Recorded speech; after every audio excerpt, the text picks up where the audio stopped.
Hello everyone, welcome to English voice classes. आप सभी का एक और वीडियो में बहुत बहुत स्वागत है। आज जो हम पढ़ने वाले हैं वो है दो वर्ड्स, मेक और गेट। अब बहुत से स्टूडेंट्स को लग रहा होगा ये तो बड़ा सिंपल टॉपिक है, मेक यानी कि कोई चीज बनाना और गेट यानी कि कोई चीज प्राप्त करना या समझना या होना, ये हमने सीख लिया है। पर यही मेक और गेट इंग्लिश बोलते समय आपको ये सारे सेंटेंस बोलने में मदद करते हैं, जहां आप किसी को बताते हैं कि आप कुछ नहीं करेंगे, किसी से कुछ करवाएंगे। अब देखिए मेरा काम क्या है, मेरा काम है इंग्लिश बुलवाना। तो मैं इंग्लिश बोलती नहीं हूं, मैं इंग्लिश बुलवाती हूं। मैं उसे हंसाऊंगी, मैं नहीं हंसूंगी, मैं हंसाऊंगी। वो तुम्हें रुलाएगा, वो नहीं रोएगा, वो तुम्हें रुलाएगा। मैं अपना घर इस दिवाली पेंट करवाऊंगी, मैं खुद नहीं करूंगी, किसी से करवाऊंगी। तो देखिए ये सारे सेंटेंसेस जहां आप कुछ नहीं कर रहे, किसी से कुछ करवा रहे हैं, इस टॉपिक के को बोलने के काम आते हैं हमारे मेक भैया और गेट भैया। इसको हम पॉजिटिव वर्ब बोलते हैं, पर हमेशा की तरह हमको टेक्निकल वर्ड्स में नहीं जाना। हमको तो बस ये समझना है कि मैम ठीक है, कंसेप्ट समझ गए, किसी से कुछ करवाने के लिए इन दोनों का यूज होगा, लेकिन इसको बोले कैसे। अब लोगों को कैसे पता चलेगा कि आप बनाने वाला मेक बोल रहे हैं कि किसी से कुछ करवाने वाला मेक बोल रहे हैं, या आप कोई चीज लाने के लिए गेट बोल रहे हैं या किसी से कुछ करवाने के लिए गेट बोल रहे हैं। अगर आप ये वीडियो पूरा देखेंगे तो ये पॉजिटिव वर्ब जिसका मतलब है किसी से कुछ करवाने के लिए क्रिया, बिल्कुल क्लियर हो जाएगा। चलिए कंसेप्ट की तरफ बढ़ते हैं। अब देखिए अगर आप बुक्स में या बहुत सारी वीडियोस देखेंगे तो पॉजिटिव वर्ब बहुत सारे होते हैं और आपने सुने भी होंगे, जैसे मेक, गेट, हैव, लेट। पर हम इस कंसेप्ट को बिल्कुल सिंपल और क्लियर कर देंगे, क्योंकि हमेशा की तरह मैं आपको किसी एग्जाम के लिए तैयार नहीं करा रही हूँ। डेली लाइफ की स्पोकन इंग्लिश, रोज जब हम इंग्लिश बोलते हैं उस चीज के लिए तैयार करा रही हूँ। तो बिना किसी कंफ्यूजन के आप ये समझ लेंगे कि ठीक है मैम, जब हम किसी से कुछ करवाएंगे तो हम इन दो वर्ब्स को यूज करेंगे, एक है मेक और एक है गेट। अब देखिए जब आप बोलते हैं मैं समझती हूं या मैं समझता हूं, तो आप क्रिया यूज करते हैं अंडरस्टैंड। पर हमको ये भी तो बोलना पड़ सकता है कि यार मैं उसे समझाऊंगा, मैं नहीं समझूंगा, मैं उसे समझाऊंगा। मैं खाना नहीं बनाऊंगी, मैं खाना बनवाऊंगी। तो देखिए ये दोनों ही कंसेप्ट इनसे बनते हैं, लेकिन फिर डिफरेंस क्या है। सबसे पहले हम मेक समझेंगे और फिर गेट समझेंगे। ये बेसिकली अगर मैं सिंपल वर्ड्स में समझाऊं तो एक्टिव और पैसिव का कंसेप्ट है।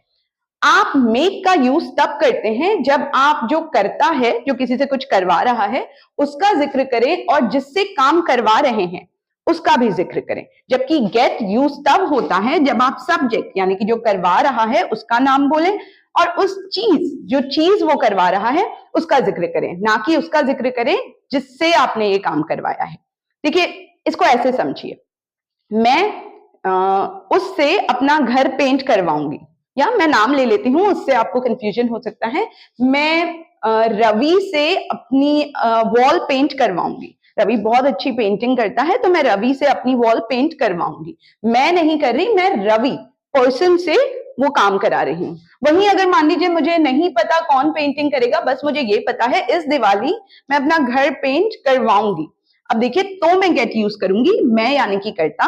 अब ऑब्जेक्ट क्या है, अपना घर। तो मैं ये नहीं बता रही कि कौन पेंट करेगा, मैं सिर्फ आपको ये बता रही हूं कि मैं इस चीज पे ये काम करवाऊंगी। सिंपल। जब आपको कर्ता और जिससे आप काम करवा रहे हैं दोनों का जिक्र करना हो तो मेक भैया, और जब आपको कहना हो ठीक है मैं ये चीज करवाऊंगा, लेकिन आप बता नहीं रहे हैं कि किससे करवाएंगे, तो आप गेट यूज करेंगे। बिल्कुल सिंपल रखिए, क्योंकि अगर आप पॉजिटिव के वीडियोस या बुक्स में कंसेप्ट पढ़ेंगे तो कंफ्यूज हो जाएंगे, क्योंकि हैव, गेट, मेक, लेट और भी बहुत सारे पॉजिटिव वर्ब होते हैं। पर इंग्लिश बोलते समय आपको तो सिर्फ अब ये दो चीजें याद रखनी है। ठीक है मैम, जब मैं कर्ता और जिससे काम करवा रहा हूं दोनों का जिक्र करूं तो हमारे प्यारे मेघ भैया, और अगर हम जो चीज करवा रहे हैं, जिस चीज पे, अब वो दीवार पेंट करवा रहे हैं, घड़ी रिपेयर करा रहे हैं, लैपटॉप ठीक करवा रहे हैं, पेंटिंग टंगवा रहे हैं, पर ये नहीं बता रहे कि किससे वो काम करा रहे हैं, तो हम गेट भैया को यूज करेंगे।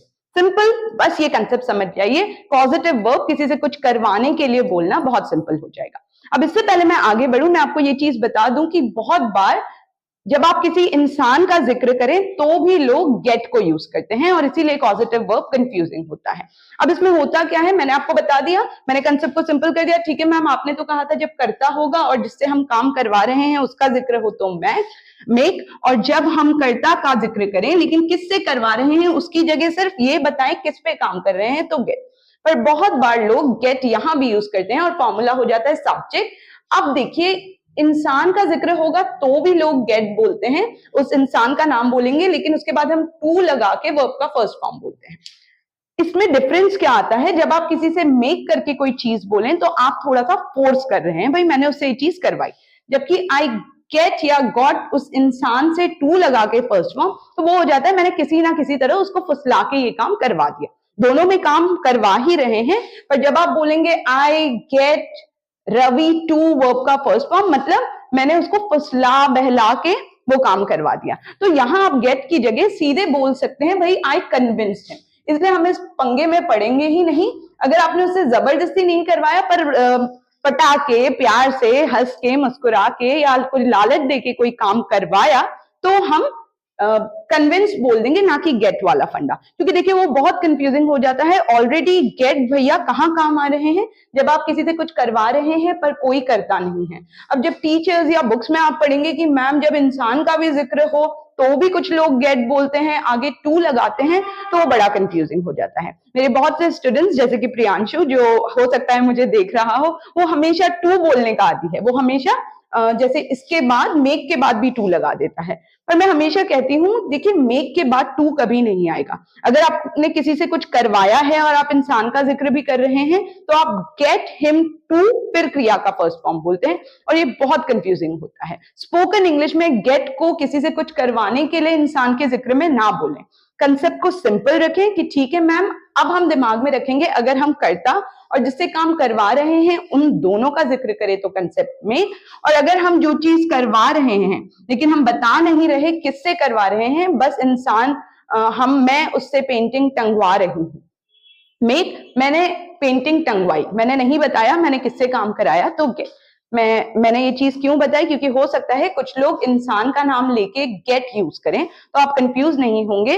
To get somebody to do something यानी कि आपने उन्हें फुसला बहला के प्यार से वो काम करवाया, जबकि मेक थोड़ा सा स्ट्रॉन्ग होता है। मेक समबडी डू समथिंग यानी कि आप थोड़ा सा फोर्स करके, उसका मन नहीं था, आपने जबरदस्ती वो चीज करवाई।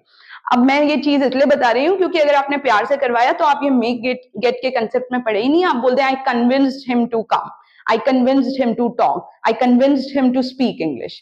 तो इसलिए कन्विंस वर्ड यूज कर ले। मेक को सिर्फ जिसने किया और जिससे करवाया तब मेक, जिसने किया और जिस चीज पे किया तो गेट। थोड़ा कंफ्यूजिंग लग रहा है, चलिए एग्जांपल्स के साथ इस कंसेप्ट को बिल्कुल क्लियर कर देते हैं।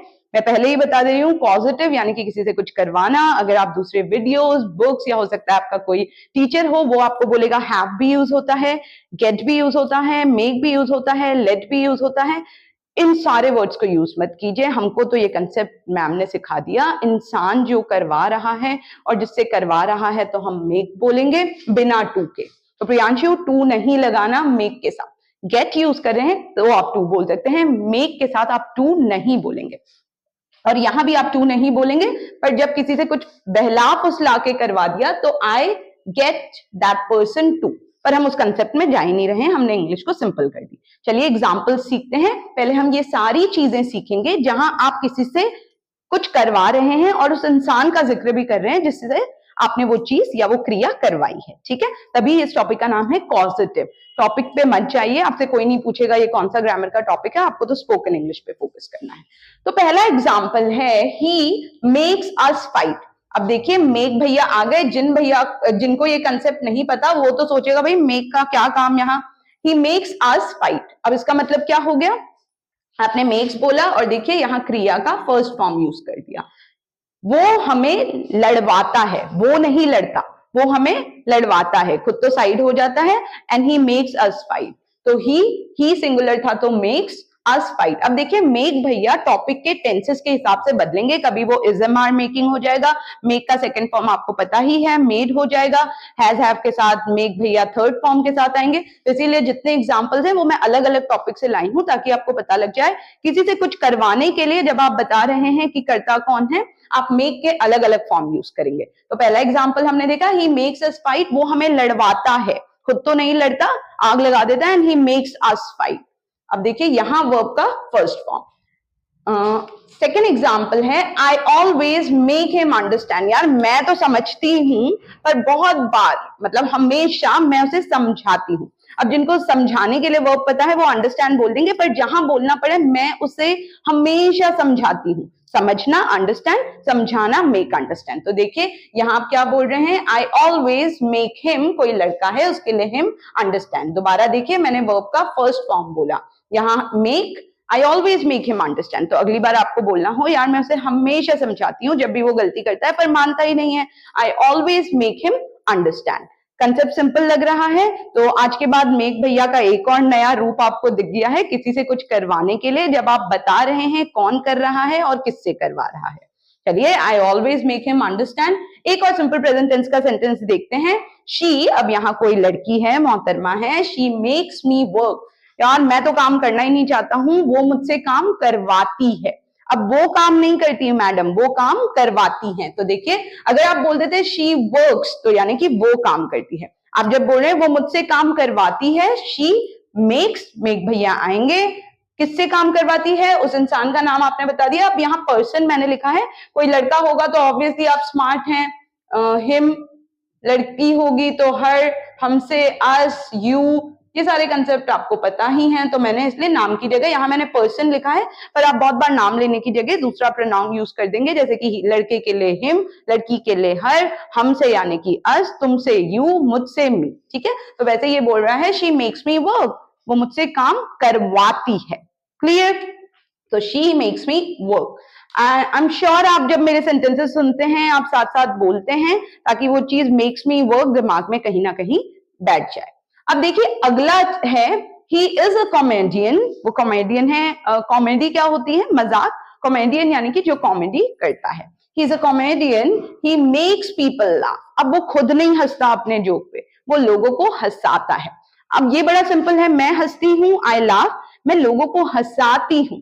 तो आप आई लाफ बोल देंगे तो मैं हंसती हूँ। आई मेक पीपल लाफ, अब आप यहाँ बता भी रहे हैं ना किनको हंसाते हैं, इसीलिए हम मेक यूज कर रहे हैं। अगर हम नहीं बताते हम किसको हंसाते तो फिर हमको गेट भैया में जाना पड़ता है। तो आप बोल रहे हैं he is a comedian, he makes people laugh, वो लोगों को हंसाता है। देखिए दूसरी वाली क्रिया की टेंशन मत लीजिए, उसका फर्स्ट फॉर्म आएगा, जो चीज आप करा रहे हैं मेक लगाने के बाद जो इंसान से आप करा रहे हैं, और first form. So he is a comedian, वो एक कॉमेडियन है, and he makes people laugh, वो लोगों को हंसाता है। खुद नहीं हंसता अपने जोक मार के, वो लोगों को हंसाता है।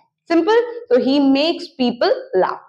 अब देखिए अभी तक आपको लग रहा होगा कि मैम ये तो बस फर्स्ट फॉर्म आ रहे हैं, तो क्या सिर्फ मेक भैया प्रेजेंट टेंस में ही बोले जाएंगे? नहीं, हर टेंसेस में आप मेक को यूज करके, मैंने किसी से कुछ करवाया, मैं किसी से कुछ करवाऊंगी, मैं करवा चुकी हूं, आप किसी भी टेंस में मेक भैया को ला सकते हैं। बस ध्यान रखिएगा कि अगर उस टेंस में सेकेंड फॉर्म लगता है तो मेक का सेकेंड फॉर्म, जैसे कि मेड।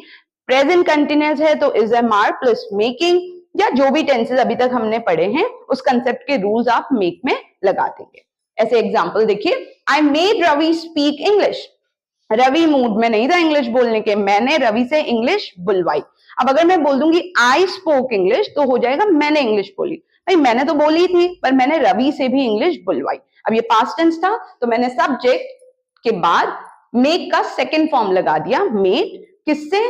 पर्सन का नाम बोला रवि, और कौन सी क्रिया करवाई? इंग्लिश बुलवाना, उसका फर्स्ट फॉर्म। तो I made Ravi speak English, मैंने रवि से इंग्लिश बुलवाई। सिंपल। ठीक है, ये कंसेप्ट क्लियर करना क्यों जरूरी है? क्योंकि हम बहुत बार आई स्पीक बोल देते हैं पर किसी से कुछ बुलवाने के लिए फिर वर्ब क्लिक नहीं होता। आप कितना ही दिमाग लगा लेंगे, मेक और गेट का कंसेप्ट क्लियर नहीं होगा, क्योंकि अंग्रेजों ने बुलवाने के लिए कोई अलग से क्रिया ही नहीं बनाई। समझने के लिए तो बना दी अंडरस्टैंड, समझाने के लिए अलग से कोई क्रिया नहीं है। आपको इन दोनों को यूज करके ही, मैंने उसको सुलवाया, मैंने उसको मजे चखाए, मैंने उसको पिटवाया, मैंने अपना घर ठीक कराया, मैंने घड़ी चेंज करवाई, इन सब चीजों के लिए मेक और गेट यूज करेंगे।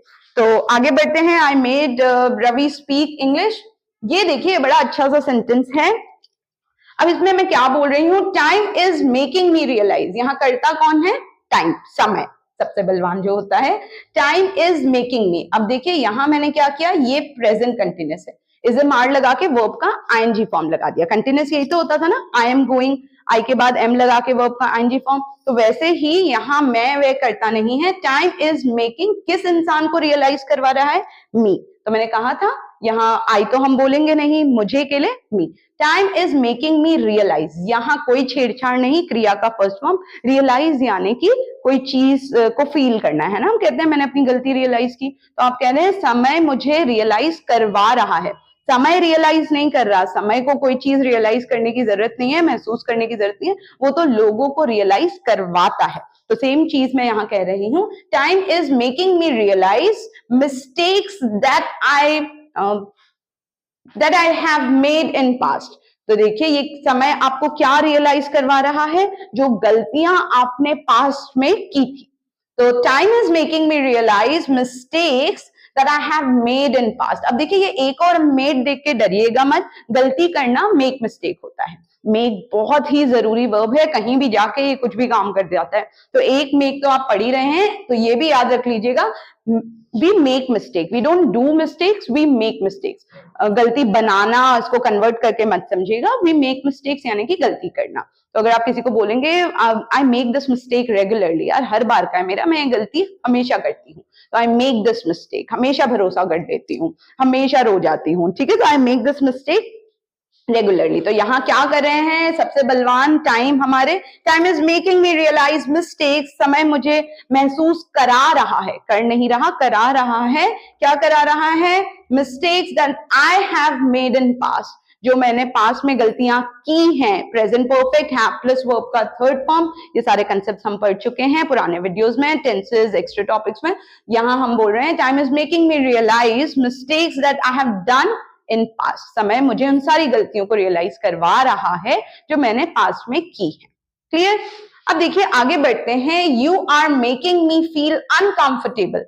अब अनकंफर्टेबल क्या होता है?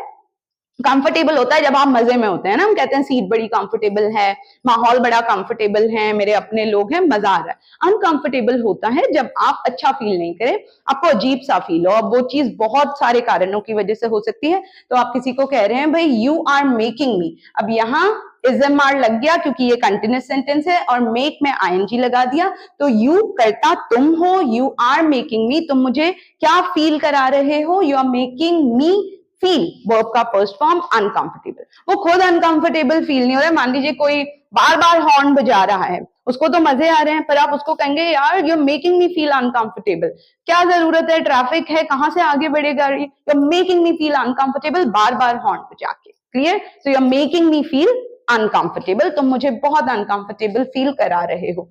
बहुत सारी चीजें और बोल सकते हैं, यार तुम मुझे नर्वस फील करा रहे हो, बार बार ये चीज मत बोलो, you are making me feel nervous, तुम मुझे बहुत गिल्टी फील करा रहे हो, बार बार ये मेरी गलतियां याद मत दिलाओ, you are making me feel guilty. खुद गिल्टी फील नहीं कर रहा गलती करके, उल्टा आपको गिल्टी फील करा रहा है।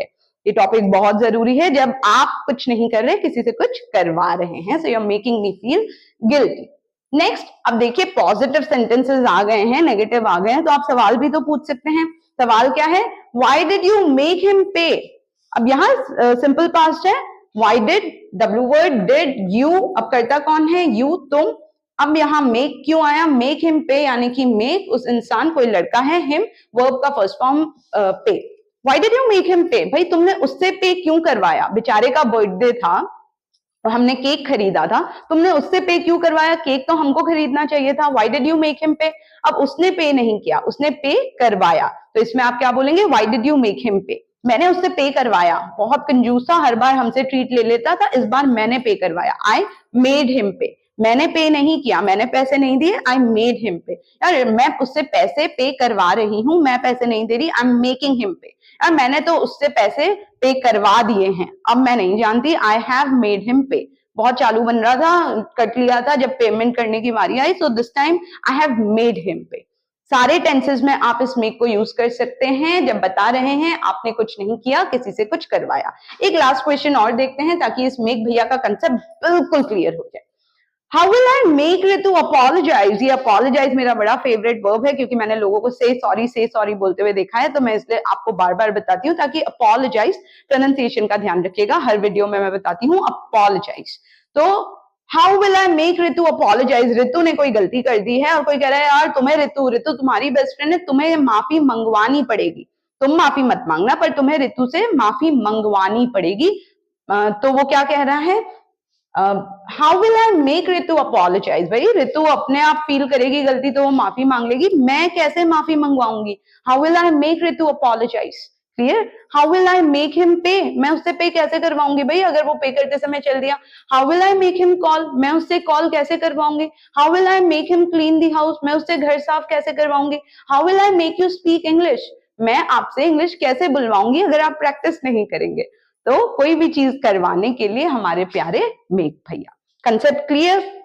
मैं एक और बार याद दिला दूं, मुझे पता है लोग बोलेंगे बार बार एक चीज आप बोलते हैं, इस चीज को सुनिए, दिमाग में पक्के से कहीं रहेगा, भले ही आपको लगे मैम बार बार बता रही हैं। बहुत बार जब आप किसी इंसान का भी जिक्र करें, गेट यूज होता है। आई गेट उस इंसान का नाम टू, जिनको टू बोलने का शौक है वो आई गेट उस इंसान का नाम टू के बाद फर्स्ट फॉर्म वो हो जाता है। आपने किसी को फोर्स नहीं किया, किसी से बहला फुसला के वो काम करवाया। पर मैंने पहले ही बता दिया है, गेट की जगह आप कन्विंस्ड बोल दीजिए, वो ज्यादा ठीक लगेगा। जब आपने किसी इंसान से कुछ करवाया है तो आप मेक पे अटल रहें। स्पोकन इंग्लिश में इसको ऐसे ही बोला जाता है, क्योंकि बहुत डेप्थ कंसेप्ट में जाएंगे तो फिर हैव भैया भी आ जाते हैं, जहां आप किसी से कुछ काम करवाते हैं जब आप ऑथराइज्ड होते हैं। उतना कंसेप्ट नहीं करना, हमको तो मेक और गेट दिमाग में रखना है। क्लियर? चलिए मैम, ये कंसेप्ट बिल्कुल क्लियर हो गया। जब हम किसी से कुछ करवा रहे हैं, उस इंसान का जिक्र कर रहे हैं, तो हम मेक यूज कर रहे हैं। अब ये थे एक्टिव सेंटेंसेस, जहां आप कर्ता और जिससे करवा रहे हैं दोनों का नाम बता रहे हैं। पर उन सिचुएशंस क्या जहां आप नहीं बता रहे हैं, आपको पता ही नहीं है आप किससे ये चीज करवाएंगे, पर आप ये चीज किसी से करवाएंगे। जैसे कि देखिए, इंग्लिश बुलवाई जाएगी। अब मैं किससे इंग्लिश बुलवाऊंगी मैं नहीं बोल रही, पर मैं कह रही हूँ भाई इंस्टीट्यूट में इंग्लिश तो बुलवाई जाएगी। मैं अपनी कार धुलवा लूंगा, मैं खुद नहीं धोऊंगी, मैं किसी से धुलवा लूंगी। मैं ये पेंटिंग वहां लटकवा दूंगी, मतलब मैं नहीं लटकाऊंगी, किसी को कह के ये काम करवा दूंगी। अब मैं नाम नहीं बता रही। या मैं अपनी आईसाइट चेक करवाऊंगी, मैं खुद थोड़ी चेक कर सकती हूँ, मैं किसी से करवाऊंगी, तो मैं अपनी आईसाइट चेक करवाऊंगी। इन सब सेंटेंसेस में क्या हो रहा है, यहाँ आप नहीं बता रहे कि किससे काम करवाएंगे, बस आप ये बता दे रहे हैं कि भाई मैं या वो ये काम करवाएगा। बस अब अगर इस चीज को समझ लीजिए, जब आप बोल रहे हैं किसी से आप कुछ करवाएंगे, पर ये यहाँ इंसान की जगह जो चीज, तो मैं अपनी आंखें चेक करवाऊंगी। किससे चेक करवाऊंगी? अब मुझे डॉक्टर का नाम अभी से थोड़ी पता होगा, ऑब्वियस है डॉक्टर के पास जाऊंगी, पर मैं आपको सिर्फ अभी क्या बता रही हूं, मैं अपनी आंखें चेक करवाऊंगी। हाँ, मैंने डॉक्टर से अपनी आंख चेक करवाई, अगर डॉक्टर अंकल का नाम आ गया तो आप मेक बोलेंगे। पर देखिए बहुत सारे सेंटेंसेस हैं जहां हम पर्सन की जगह उस चीज का नाम बोलते हैं जिसपे क्रिया की गई या आपने करवाई। तो यहाँ क्या डिफरेंस था, यहाँ जो करवा रहा है उसका भी जिक्र हो रहा था, और आपने जिससे काम करवाया उसका भी जिक्र हो रहा था। यहाँ क्या हो रहा है, यहाँ जो करवा रहा है उसका जिक्र तो कर रहे हैं, पर जिससे करवा रहे हैं उसकी जगह आप जिस चीज पे वो क्रिया करवा रहे हैं, आंखें ठीक करवा रहे हैं, कार रिपेयर करवा रहे हैं, घड़ी बदलवा रहे हैं, आप ऑब्जेक्ट उन चीजों का नाम ले रहे हैं, ना कि जिससे क्रिया करवा रहे हैं उसका नाम ले रहे हैं। तो यही तो एक्टिव और पैसिव है। यहाँ हमको पता ही नहीं लग रहा क्रिया कौन कर रहा है, जबकि यहाँ हम धड़ाधड़ करता और जिससे काम करवा रहे हैं उसका जिक्र भी कर रहे हैं। चलिए एग्जाम्पल्स के साथ सीखते हैं तो कंसेप्ट और क्लियर होगा। पर इससे पहले देखिए, बड़े बड़े अक्षरों में यहाँ मेक के साथ क्रिया का फर्स्ट फॉर्म आ रहा था। यहाँ फॉर्मूला सेम है, सब्जेक्ट गेट का कोई भी form, get, got, is, getting. अब यहाँ इंसान के नाम की जगह वो चीज का नाम, लेकिन जो चीज ध्यान रखनी है उसको क्राउन पहना देती हूँ कहीं आप लोग भूल ना जाए। गेट के साथ हमेशा क्रिया का थर्ड फॉर्म, अब वो सिंपल प्रेजेंट टेंस है, पास्ट है, फ्यूचर है, जो भी है वर्ब का थर्ड फॉर्म। ठीक है, तो देखिए एग्जांपल देखिए, I get my car washed regularly. यहाँ करता कौन है, मैं अपनी कार, अब यहाँ किससे धुलवाती हूँ मैं नहीं बोल रही हूँ, आई गेट माई कार। अब यहाँ देखिए ये ऑब्जेक्ट है, कार कोई इंसान थोड़ी है, तो आप ऑब्जेक्ट बोल रहे हैं, I get my car washed. यहाँ मैंने वॉश नहीं बोला, क्रिया का थर्ड फॉर्म बोला। तो I get my car washed regularly, मैं रेगुलरली अपनी कार वॉश करवाती हूँ। अब वो किसी से भी करवा सकती हूँ, कोई नया गैरेज हो, कोई नया सर्विस सेंटर हो। तो ऐसी सिचुएशन में हमको पता नहीं होता है कि हम किससे काम करवा रहे हैं, पर हम तो किसी को बता रहे हैं भाई मैं तो रेगुलरली अपनी कार धुलवाती हूँ, मैं नहीं धोती, किसी से धुलवाती हूँ। तो यहाँ I get my car washed regularly. ठीक है, मैं हमेशा रवि से अपनी कार धुलवाती हूँ। देखिए यहाँ फिर आप मेक बोलेंगे, I make Ravi wash my car regularly. मैं इसलिए कर रही हूँ ताकि आपको मेक और गेट का कंसेप्ट क्लियर हो जाए। तो ठीक है भाई, I get my car wash regularly, बहुत बढ़िया, कार हमेशा चमकती होगी। नेक्स्ट सेंटेंस है I get my eyes checked annually. अब ये एनुअली क्या होता है, साल में एक बार। अब यहाँ आप क्या बोल रहे हैं, करता आप ही हैं, आई गेट माई आई। अब आंखें, आप देखिए आंखें ऑब्जेक्ट हैं, इंसान नहीं है ना, तो फिर आप गेट यूज कर रहे हैं। I get my eyes checked, verb का थर्ड फॉर्म एनुअली। मैं तो अपनी आंखें साल में एक बार चेक करवाती हूँ। ये अच्छी आदत है कि भाई अगर कुछ प्रॉब्लम नहीं भी है, चश्मा लगे, इससे पहले I get my eyes checked annually, साल में एक बार मैं अपनी आंखें चेक करवाती हूँ। मैं डॉक्टर वॉक्टर का नाम नहीं ले रही, तो I get my eyes checked annually. हाँ, मैंने डॉक्टर अंकल से अपनी आंखें चेक करवाई। अब यहाँ फिर में आई मेड डॉक्टर अंकल या डॉक्टर शर्मा, डॉक्टर मित्तल, जो भी डॉक्टर हैं, I made doctor Mittal check my eyes. जब मैंने कर्ता का नाम भी बता दिया जिससे करवाई, तो फिर मेड भैया। क्लियर? ठीक है ma'am. My sister got the TV repaired. अब ये दोनों सिंपल प्रेजेंट टेंस है, जरूरी नहीं हमेशा प्रेजेंट टेंस में ही बात हो। अब यहाँ कौन है, हमारी प्यारी बहना माई सिस्टर। अब मैंने पास्ट फॉर्म लगा दिया गेट का, गॉट क्या चीज, अब यहाँ इंसान का नाम नहीं, यहाँ फिर ऑब्जेक्ट भैया आ गए हैं। मैंने टीवी रिपेयर कर, मेरी बहन ने टीवी रिपेयर करवाया, उसने खुद रिपेयर नहीं किया, हाँ उसने टीवी रिपेयर करवाया। तो मैं कैसे बोल रही हूँ, my sister got the TV repair, नहीं, वो का थर्ड फॉर्म रिपेयर्ड। तो देखिए my sister got the TV repaired. ये बहुत बार आप बोलेंगे क्योंकि आप घड़ी ठीक करवाएंगे, आप टीवी ठीक करवाएंगे, आप कंप्यूटर अपडेट करवाएंगे। अनटिल एंड अनलेस आप खुद ही बहुत माहिर हैं, हम रियल लाइफ में बोलते हैं मैं ये चेयर ठीक करवाऊंगी, तो इस केस में हमको नहीं पता होता जो ठीक करेगा उन भैया का नाम क्या है, तो फिर हम इसीलिए गेट का यूज करेंगे। तो मेरी प्यारी बहना ने अपना टीवी रिपेयर करवाया, my sister got the TV repaired. ठीक है, अब मान लीजिए मुझे तो पता है मेरी बहन ने राजू भैया से टीवी ठीक करवाया, फिर मैं मेक में जाऊंगी, माई सिस्टर मेड राजू भैया रिपेयर, फर्स्ट फॉर्म दी टीवी। ठीक है, यहां मैंने क्योंकि बता दिया राजू भैया से टीवी ठीक करवाया। नेक्स्ट है he will get his house painted tomorrow. ये कोई इंसान है जो दिवाली के लिए बड़े एक्साइटेड है, मैं बता रही हूँ ही विल गेट, अब फ्यूचर भी तो हो सकता है। ही विल गेट, वो क्या करवाएगा, he will get his house, यहाँ फिर ऑब्जेक्ट आ गया। ऑब्जेक्ट को हमेशा एक चीज मत समझिए जो हिल सकती है, कोई भी इंसान नहीं पर किसी चीज पे वो कुछ करवा रहा है। He will get his house, अब वर्ब का थर्ड फॉर्म, पेंट नहीं बोल रही हूं मैं, चाहे फ्यूचर हो, प्रेजेंट हो, पास्ट हो, गेट के साथ वर्ब का third form. He will get his house painted tomorrow, पूरी तैयारी कर लिए, वो कल अपना घर पेंट करवाएगा। यहाँ वो नहीं बता रहा पेंटर भैया का नाम क्या है, उसको शायद पता भी नहीं है, तो वो बस आपको क्या इन्फॉर्मेशन दे रहा है, मैं आपको बता रही हूँ, he will get his house painted tomorrow.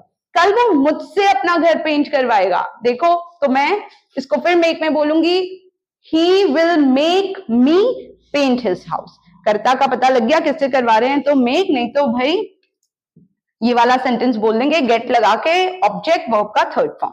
I am going to get my hair cut, हम कहते हैं ना बाल कटवाऊंगा, आप खुद थोड़ी बाल काटते हैं, तो यहाँ हमको थोड़ी पता होता है कि हमारा हेयर ड्रेसर या जो नाई भैया हैं उनका नाम क्या है। आप तो कहते हैं भाई मैं अपने बाल कटवाऊंगा, अब आप नाम नहीं बता रहे तो आप इसलिए बोलते हैं I got a hair cut, I get a hair cut every year. दो मैं बाल नहीं कटवाती, मुझे लंबे बाल पसंद हैं, तो मैं बहुत कम बोलती हूँ कि यार, तो मैं बोलूंगी यार मैंने बाल कटवाए नहीं। अब मैं नाम नहीं बता रही हूँ किससे बाल नहीं कटवाए। यहाँ वो क्या बोल रहा है, I am going to get my hair cut. Going to भैया को देख के याद हो गए होगा, पुराना टॉपिक, कोई चीज होने वाली है, तो वो कह रहा है I am going to up get, verb का फर्स्ट फॉर्म। यहाँ कौन सी ऑब्जेक्ट है जो वो काटने की बात कर रहा है, अपने बाल कट। यहाँ कट का थर्ड फॉर्म ही लग रहा है क्योंकि कट कट कट होता है, कट का थर्ड फॉर्म कटेड नहीं होता। तो वो कह रहा है मैं तो अपने बाल कटवाने वाला हूं, I am going to get my hair cut. Clear? ठीक है, तभी बोलते हैं यार I got my hair cut, मैंने बाल कटवाए। किससे कटवाए, लेना देना नहीं, पर वो क्रिया मैंने किसी से करवाई। नेक्स्ट सेंटेंस है you have to get your passport renewed every 5 years। अब देखिए यू हैव टू भी हमने टॉपिक पढ़ा था, जैसे गोइंग टू पुराने वीडियोस में पढ़ा था। तो you have to get your passport, get आ गए फिर से, और यहाँ ऑब्जेक्ट क्या है, योर पासपोर्ट। अब मैंने रिन्यू का थर्ड फॉर्म यूज किया है, रिन्यू, यही तो कंसेप्ट है। तो you have to get your passport renewed every 5 years, हर 5 साल में आपको अपना पासपोर्ट रिन्यू करवाना पड़ता है। अब आप खुद रिन्यू नहीं कर सकते, आप किसी से करवाते हैं, ऑफिस जाते हैं, जो अथोराइज्ड आपके सिटी में पासपोर्ट ऑफिस है, वहां जाके रिन्यू करवाते हैं, खुद नहीं करते। So you have to get, मजबूरी है, you have to get your passport renewed every 5 years। तो बिल्कुल कॉन्फिडेंटली वर्ब का थर्ड फॉर्म बोलिएगा। यहाँ टू के बाद फर्स्ट फॉर्म आता है, तो मैंने गेट कर दिया। एक और एग्जाम्पल लेते हैं, how did you get this work done?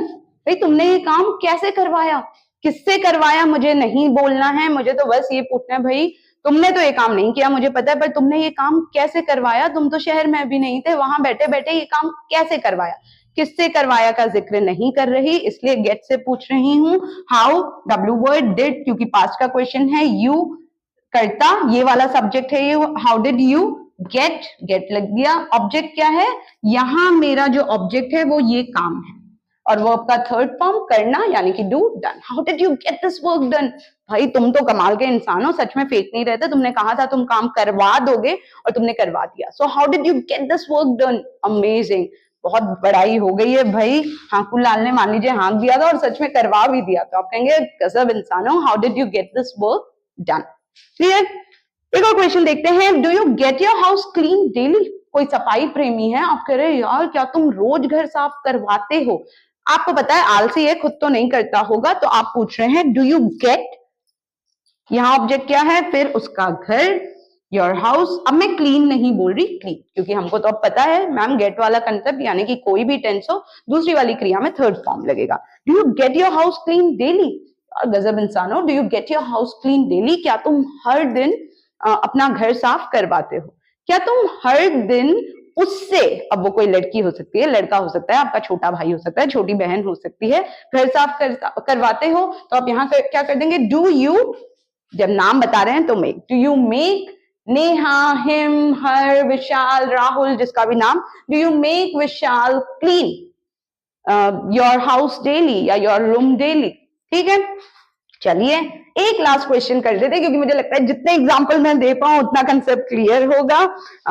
Where are you getting your wedding makeup done? तो ये सेंटेंस लड़कियों को बहुत पसंद आएगा। हम मान लीजिए किसी की शादी होने वाली है, आप बहुत एक्साइटेड है कि भाई तुम वेडिंग का मेकअप किससे करवाने वाली हो या कहाँ से करवाने वाली हो।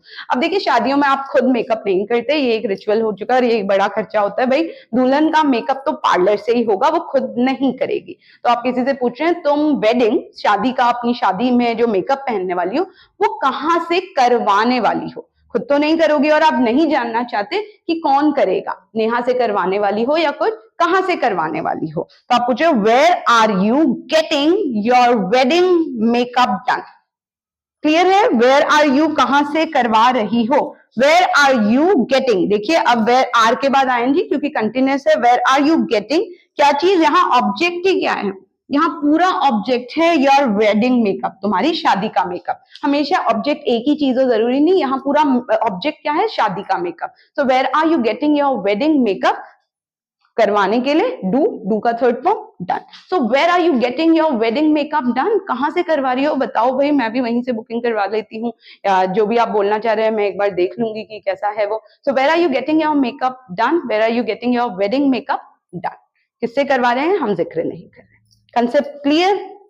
दोनों चीजें किसी से कुछ करवाने के लिए, जब आप करता और जिससे करवा रहे हैं तो मेक, मेक के साथ आप टू नहीं बोलेंगे और वर्ब का फर्स्ट फॉर्म। जबकि जब हम कुछ करवा रहे हैं, टॉपिक सेम है लेकिन जो कर रहा है, करवा रहा है उसका नाम तो ले रहे हैं पर किससे करवा रहे हैं ये नहीं बता रहे, बस आप उस चीज का नाम बता दे रहे हैं जिस वस्तु पे या जो चीज करवा रहे हैं, पर किसके करवा रहे हैं उसका जिक्र ना करें तो हमारे प्यारे गेट भैया।